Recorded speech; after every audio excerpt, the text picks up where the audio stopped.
muscular, great looking, appealing Japanese engine forming machine. Yes, I'm talking about Yamaha FZ25. तो इस video में मैं share करने वाला हूँ मेरा एक्सपीरियंस FZ25 के साथ कैसा रहा है।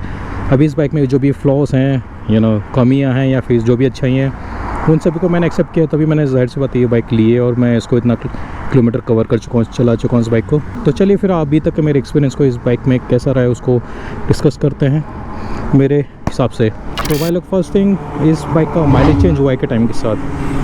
तो भाई मेरा अभी तक का एक्सपीरियंस जो बोलता है वो ये है कि अभी तक भी इस बाइक का माइलेज चेंज नहीं हुआ है। इस बाइक को 3 साल के ऊपर हो गया। 2019 अप्रैल 6 मतलब 6 अप्रैल 2019 को लिया था और अभी जून चल रहा है, आज है जून 26। तो मतलब 2 साल 3 महीने या 4 महीने के आसपास का टाइम हो गया, लेकिन अभी तक माइलेज में कोई डिफरेंस नहीं आया। And second, if we talk about the performance, अभी तक बाइक की परफॉर्मेंस में कोई इशू नहीं है। पिकअप हो, एक्सेलरेशन हो, ओवरऑल कितना डिस्टेंस आप कवर कर रहे हो उसमें कोई लैग हो, वैसा कुछ भी मुझे अभी तक फेस नहीं हुआ इस बाइक के साथ। बाइक में ऑलरेडी बहुत सारी एक्सेसरीज़ लगी है, जैसे ये क्रैश गार्ड हो गया, पीछे फुटरेस्ट के लिए हो गया, या फिर गार्ड्स हो गए, नकल गार्ड हो गए, या फिर number plate and many more things. तो ऐसा नहीं कि इसका वेट बढ़ गया, डेफिनेटली इसका वेट तो बढ़ा है, लेकिन अगर वेट बढ़ा है तो उसकी परफॉर्मेंस को इम्पैक्ट आ रहा है? नहीं, डेफिनेटली परफॉर्मेंस में कोई इम्पैक्ट नहीं है इसके अभी तक का। अब इस करते हैं कि पेंट की बात। मुझे लगता है कि टाइम के साथ इसका पेंट थोड़ा सा ज़्यादा निकला है, बहुत सारी जगह से इसका पेंट निकला है, जैसे कि 1.2 हो गया, और फिर मैं आपको दिखा दूँगा कहाँ से पेंट निकला हुआ है। हाँ देखो, जैसे यहाँ जर लग गए, तो ये चीज़ें इस बाइक में हुई हैं। मुझे ऐसा लगता है कि मेरे पास जो 153 सीसी है यामाहा का FZ का, उसमें इतना कुछ डिफेक्ट नहीं आया है। लेकिन अगर पेंट की बात को तो डेफिनेटली मतलब इसका पेंट अप टू मार्क नहीं है, पहले के मुकाबले वैसे क्वालिटी मेंटेन नहीं है। देखिए यहाँ से भी पेंट निकला हुआ है। पेंट तो डेफिनेटली टाइम के साथ थोड़ा सा ख़राब हो गया इसका। तो भाई जो मेंटेनेंस कॉस्ट है, मैं आपको इतना समझा सकता हूँ। मैंने अभी रिसेंटली बाइक की सर्विस की है, मतलब कल ही बाइक की सर्विस की है, और इसमें मैंने कैस्ट्रॉल पावर 1 अल्टीमेट डाला है। मोटूल से मैंने स्विच मारा है अभी रिसेंटली। उसका परफॉर्मेंस ओवरऑल कैसा रहेगा, मेरा एक्सपीरियंस उसके साथ कैसा, मैं आपको वो थोड़ा टाइम में जैसे किलोमीटर्स कंप्लीट होंगे तो बताऊंगा। अभी थोड़ा सा क्विक हो जाएगा, क्योंकि मैंने जो सर्विस की वो 34,012 किलोमीटर किए और 34,848 किलोमीटर्स अभी हुए हैं। तो ज़्यादा टाइम ही हुआ है मुझे इस बाइक को कैस्ट्रॉल के साथ यूज़ करते हुए, तो उसके बारे में हम बाद में बात करेंगे। रही इसके मेंटेनेंस कॉस्ट की, सो अभी मैं जो बाइक सर्विस की थी उसमें करीबन मेरे को 2,000 के आसपास का खर्चा हुआ है। तो including engine oil, also engine oil हुआ, ब्रेक पैड्स का थोड़ा cleaning, oil filter, air filter, मतलब जो भी है सब क्लीनिंग के साथ। रिप्लेसमेंट सिर्फ ऑयल फिल्टर का है, बाकी कोई ऐसा इसके अंदर रिप्लेसमेंट नहीं हुआ है।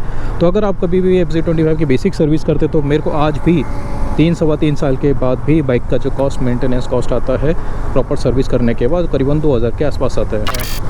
इस बाइक में जितने भी स्पेयर पार्ट्स यूज़ होते हैं वो अच्छा क्वालिटी का होता है, इसमें कोई शक नहीं है। इतने 34,000 किलोमीटर्स में मैंने 2 बार फ्रंट के और 2 बार रेयर के ब्रेक पैड चेंज किए। और मेरे ब्रेक पैड जनरली मतलब मुझे ज़रूरत नहीं पड़ी थी, मैं तो भी चेंज कर देता हूँ, क्योंकि मैं लॉन्ग ट्रिप करता हूँ। और इसमें अगर मतलब सपोज़ ब्रेक पैड थोड़ा सा ज़्यादा घिसा हुआ है या थोड़ा बहुत चल सकता है, तो मैं उतना वेट नहीं करता, मैं सीधा चेंज कर देता हूँ कि मैं लॉन्ग ट्रिप पे जा रहा हूँ, मैं रेस्ट नहीं लेना चाहता उस टाइम पे, तो मैं जनरली चेंज कर देता हूँ उन ब्रेक पैड्स को। तो अगर मैं वो सब मतलब चेंज ना करूँ तो ये ब्रेक पैड्स की जो लाइफ है काफ़ी अच्छी हो जाएगी। सो 2 से 3 बार मैंने ब्रेक पैड चेंज किए, उससे ज़्यादा चेंज नहीं किए हैं।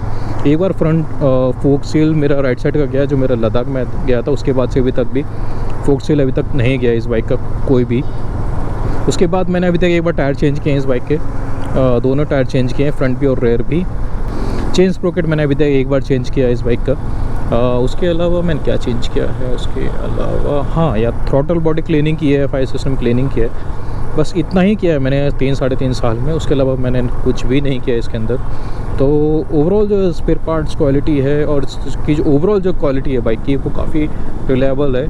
अगर वो रिलायबल नहीं होती तो ये 3.5 साल में मेरा अच्छा खासा खून पी जाती। स्पीति वैली हो गया, लद्दाख हो गया, या फिर लॉन्ग टूर्स हो गए, हैदराबाद, राजस्थान, गुजरात, पंजाब, दिल्ली 2 बार केस पे।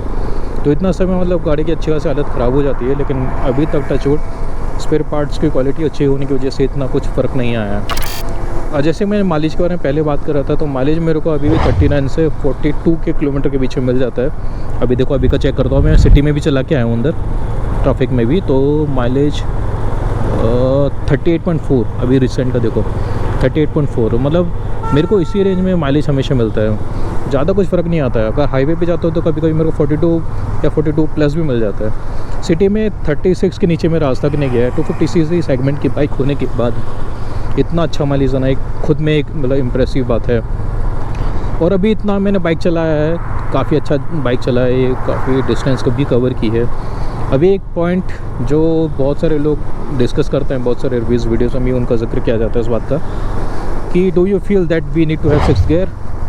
भाई मेरा सीधा आंसर है नो, इस बाइक में 6th गियर की ज़रूरत नहीं है। अगर मैं 6th गियर इसके अंदर ऐड कर देता हूँ तो इसकी जो ओवरऑल जो बाइक की कॉस्ट है वो बढ़ जाती है, क्योंकि 6th गियर आने के बाद इसका जो सेम इंजन है वो इंजन यूज़ नहीं होगा, इस सेम इंजन को मॉडिफाई करना पड़ेगा। अभी करंटली ये air cooled with oil cooler assistant engine है, तो जनरली जिसको हम ऑयल कूल्ड भी बोल सकते हैं। तो इसके बाद इसमें लिक्विड कूल्ड का टेक्नोलॉजी इंक्लूड करना, बाद में इंजन को और ट्यूनिंग करना 6th गियर के लिए, तो ये सब करने के बाद ओवरऑल जो बाइक की कॉस्ट है बढ़ जाएगी। तो ये फिर जो दूसरी 250cc सेगमेंट की बाइक से उन कैटेगरी में पहुंच जाएगी, और जैसे उस कैटेगरी में जाएगी ये बाइक, तो फिर आपके पास ऑप्शन दूसरे हैं, तो आप इस बाइक को क्यों लेंगे। ये बाइक अफोर्डेबल है, डिसेंट परफॉर्मेंस देता है, मतलब जितना पब्लिक सोचता है उससे ज़्यादा अच्छा परफॉर्म करता है। इतना सब प्लस पॉइंट होने के बाद ही तो बंदा इसको लेता है ना। अगर इसका ओवरऑल कॉस्ट इतना बढ़ जाएगा तो फिर सेंस नहीं बनता है। और 6th गियर मतलब 5वें गियर में ही मैं इसको 9800 110 पे आराम से चलाता हूँ। ऐसा मुझे लैग फील नहीं होता कि पावर ड्रॉप हो रही है। आरपीएम डेफिनेटली 7000 के आसपास तक जाता है। 6th गियर होगा तो आरपीएम थोड़ा सा ड्रॉप हो जाएगा, लेकिन 7000 इज नॉट सो मतलब इतना ज़्यादा आरपीएम नहीं है कि आप बोलेंगे कि यार बहुत ज़्यादा आरपीएम जा रहा है, कम होना चाहिए था थोड़ा सा, वैसा नहीं है। क्योंकि ये इस इंजन को उसी तरह से ट्यून किया गया है। पब्लिक को पता है, कंपनी को भी पता है कि जब बंदा 250cc गाड़ी लेगा तो उसे सिटी में नहीं चलाएगा, वो हाईवे पे भी लेके जाएगा, टूरिंग भी करेगा। क्योंकि हमारे यहाँ मिडिल क्लास फैमिली के बंदे 600-700cc गाड़ी नहीं चलाते हैं। तो उस हिसाब से मुझे आज भी लगता है कि इसमें 6th गियर की ज़रूरत नहीं है 34,000 किलोमीटर होने के बाद भी। तो बहुत सारे लोग रिपोर्ट करते हैं कि टेपेट नॉइज़ है FZ25 में। पता नहीं यार, या तो मुझे सुनाई नहीं देता है या फिर मुझे फील नहीं हो रहा है, I don't know. But personally मुझे ऐसा कभी साउंड फील नहीं हुआ, सुनाई नहीं दे जैसे कि टेपेट नॉइज़ है इस बाइक में। कुछ लोगों का ये भी बोलना है कि मोटोल का जो 7100 जो मैं यूज़ कर रहा था, वो टेपेट जो नॉइज़ होता है उसको दबा देता है, डैम कर देता है उसको, तो you can not feel that टेपेट नॉइज़ आता है। मैं कल सर्विस सेंटर पे गया था, तो मैं वहाँ सर्विस सेंटर वाले बंदे से भी पूछा, मैकेनिक से, तो उसने बोला कि अगर आप टेपेट सेटिंग कर भी देते हो तो भी वो थोड़ा टाइम में लूज़ हो जाता है और फिर से आपको टाइट करना पड़ता है। तो मतलब FZ25 बाय डिज़ाइन ऐसा है, इसमें टेपेट नॉइज़ आपको सुनाई देगा ही, मतलब वो उसका the way it is designed, तो उसका कोई परमानेंट सोल्यूशन नहीं है। छोटे पॉइंट्स मेरे ओवरऑल FZ25 को लेके कि इतना साल के बाद FZ25 मेरे लिए कैसे परफॉर्म कर रही है। हाईवे हो, ऑफ रोड हो, मुझे अभी तक परफॉर्मेंस बहुत पसंद आई इस बाइक की। और मतलब ऐसा लगता है ना 150cc की बाइक चला रहा हूँ मैं, उसके मेंटेनेंस कॉस्ट ये सब वैसी लगती है मेरे को। वो 250cc का खर्चा फील नहीं होता मेरे को इस बाइक में कभी भी। यही इस बाइक का सबसे बड़ा प्लस पॉइंट है मेरे हिसाब से लॉन्ग टर्म में।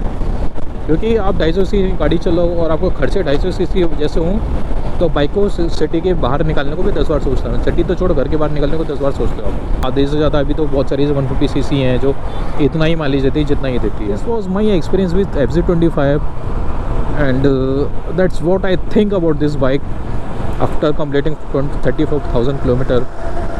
ओके, उम्मीद आपको ये वीडियो पसंद आया होगा। अगर आपको ये वीडियो पसंद आए तो इस वीडियो को लाइक करो, शेयर करो, सब्सक्राइब करो, और मैं मिलूँगा आपको अगली वीडियो में। तब तक के लिए मुझे इजाज़त है। मैं हूँ आपको Ravi. Take care, bye bye and drive safe. Enjoy enjoy enjoy.